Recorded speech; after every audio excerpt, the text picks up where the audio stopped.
hold the microphone? Yes. Okay.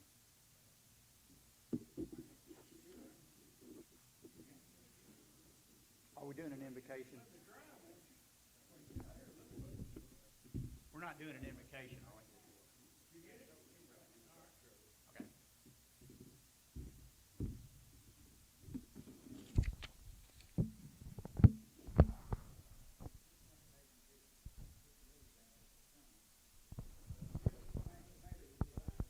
When?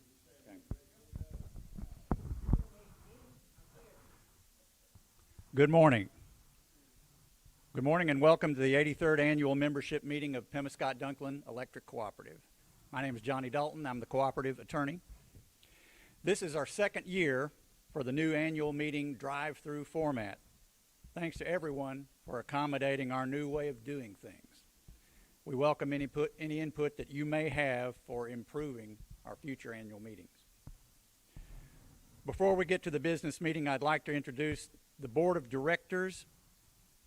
The president of the board is Thomas Jake Fisher. He's from District 2. Delbert DePriest is the vice president, and he's a director from District 3. Keith Jones is the secretary-treasurer. He's from District 1. Justin Rohn is a director from District 1. Danny Glass is a director from District 1. Steve Droke, director from District 2. Greg Harris, a director from District 2. Greg Gibson, a director from District 3. And Bill Cunningham, director from District 3. Thank you, gentlemen. Before we hear the officer reports, we'd like to announce, although it's with more than just a little bit of sadness, the retirement of Delbert DePriest as cooperative director. Delbert has served as a member of the board of directors for 35 years. During that time, he has served the cooperative in several capacities, including vice president, secretary-treasurer, board member of M&A Electric Power Cooperative, and board member of the Association of Missouri Electric Cooperatives. During his tenure, Delbert approached cooperative issues with thoughtfulness, compassion, honesty, financial responsibility, energy, common sense, and a healthy sense of humor. Speaking for myself, I've never worked with someone who recognized and articulated both sides of an issue better than Delbert.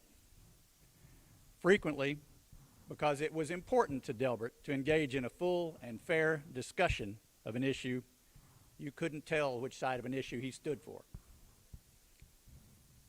It's a trait that other elected officials, including those outside the cooperative world, would do well to emulate.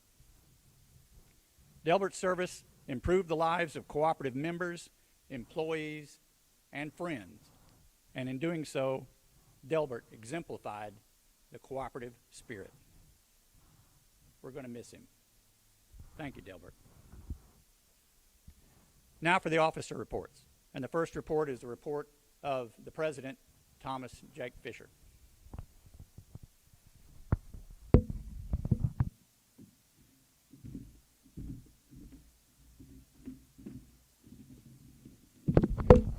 Thank you, Johnny. I'd like to welcome everybody to our annual meeting. It's good to see old faces and new faces. We had another outstanding year this year on both the electric side and the fiber side. We are so fortunate to have such an outstanding team.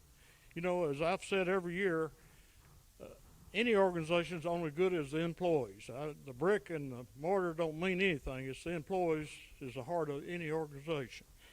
So I want to thank all the employees, and we're going to continue on doing a good job. I know they will.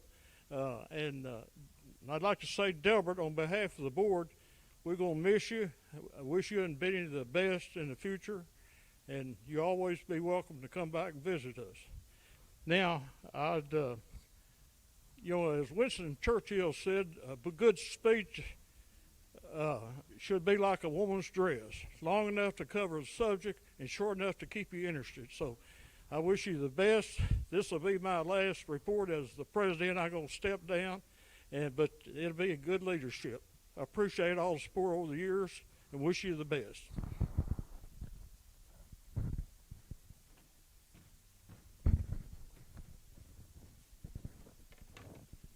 Thank you, Jake. The next report is the report of the Secretary-Treasurer, Keith Jones.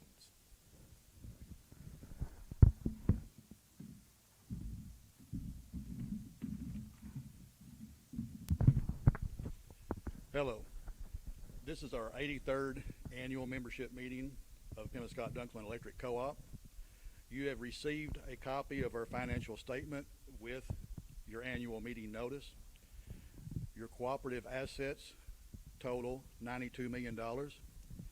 The operating revenue for this year was nearly $20 million. The summary of that $20 million in percentages are cost of power, 45%, maintenance and depreciation, 24%, operations and consumer accounting, 6%, general operating expenses, 12%, taxes, interest, and debt service, 10%, allocatable margins, 3%. We thank you for your attendance and interest in your co-op.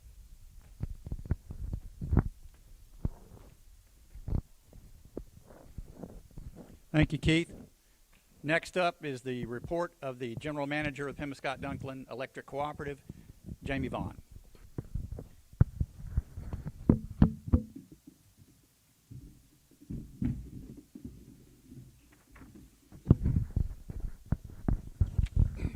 Again, I'd like to welcome everyone to the 83rd annual meeting of Pemiscot Dunklin Electric. I would like to thank the Kennett Police Department, Fire Department, AMEC for all the work they've done in helping us succeed through this election. I'd also like to thank the staff and employees, the board, for an outstanding job and their support in everything we do.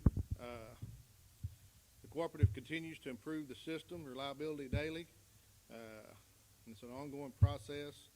We appreciate your support and appreciate everyone attending the meeting.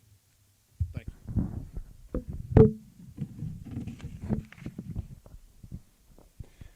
Thank you, Jamie. The next report is from the General Manager of PD Fiber, Jack Davis.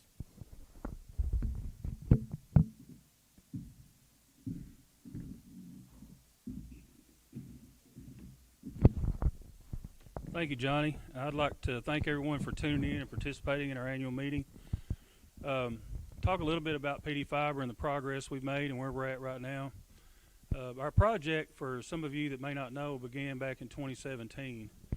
We actually began a lot further back than that, at least discussing the possibility of bringing fiber to our membership. We got studies done and feasibility studies, and we really researched the options for internet service for our membership. And in 2017, we kind of fell on fiber to the home as being the best option for us. We took that information to the board, and this was a long process of getting the project approved, but ultimately we did get the project moved forward in 2017, and we began construction in 2018. This was a 4-year project to bring world-class gigabit internet service to any member that wanted it. And as of right now, we're about 3.5 years in of that 4-year project, and we've got about 80% of our substations in service now. We actually just finished up our BA Ellis substation, which is up around Portersville to the north. We've got one substation up there, St. Jude, which is around the Marston industrial area. That one's going to be in service in the next 2 months. And then the only two left are Gideon and Maplewood, which is south of Crothersville to the state line, and then up around the town of Gideon, that whole area up there that we serve. As I said, the goal was to bring world-class gigabit internet to any member that wanted it. No matter where they lived, if they're a member, they could get service if they wanted it. And to date, we've done that.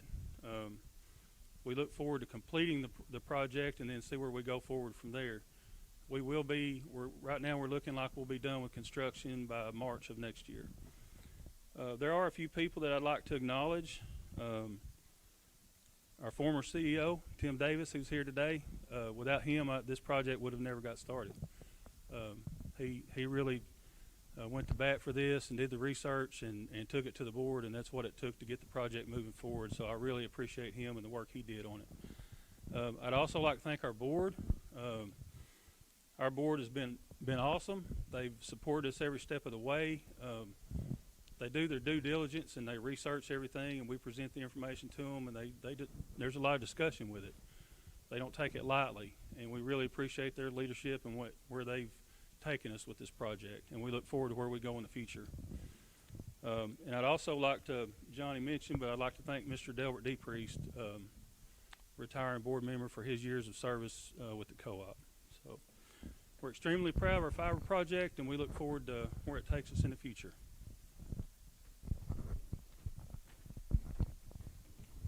Thank you, Jack.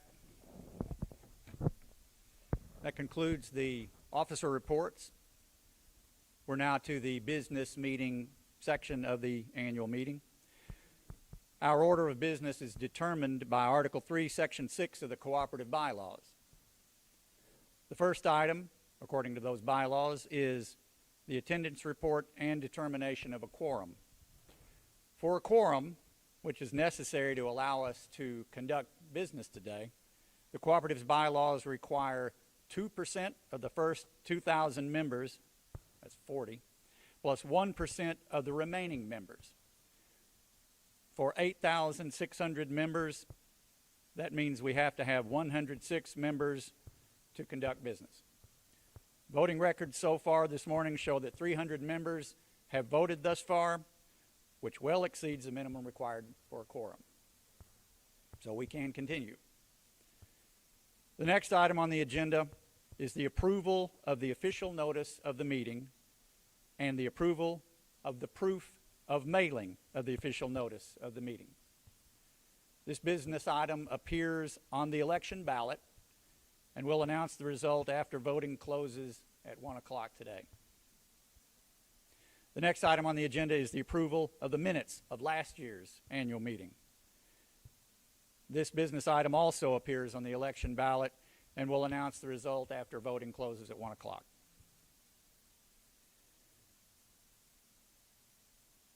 You've previously heard reports from the Cooperative President, Secretary Treasurer, General Manager of Pemiscot Dunklin Electric, and General Manager of PD Fiber. Are there any additional reports to be made? Seeing none, the next item on the agenda is election of directors. That item of business is ongoing. Election continues until 1 o'clock today, and we'll announce the results as soon after that as we get them. Is there any unfinished business?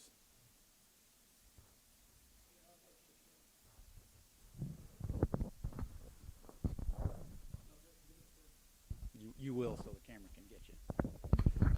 I'd just like to thank Tim Davis. He's here for all his hard work and everything, getting the fiber started, and he's back there training his replacement Jamie now. So Tim, we appreciate everything you've done for the electric co-op.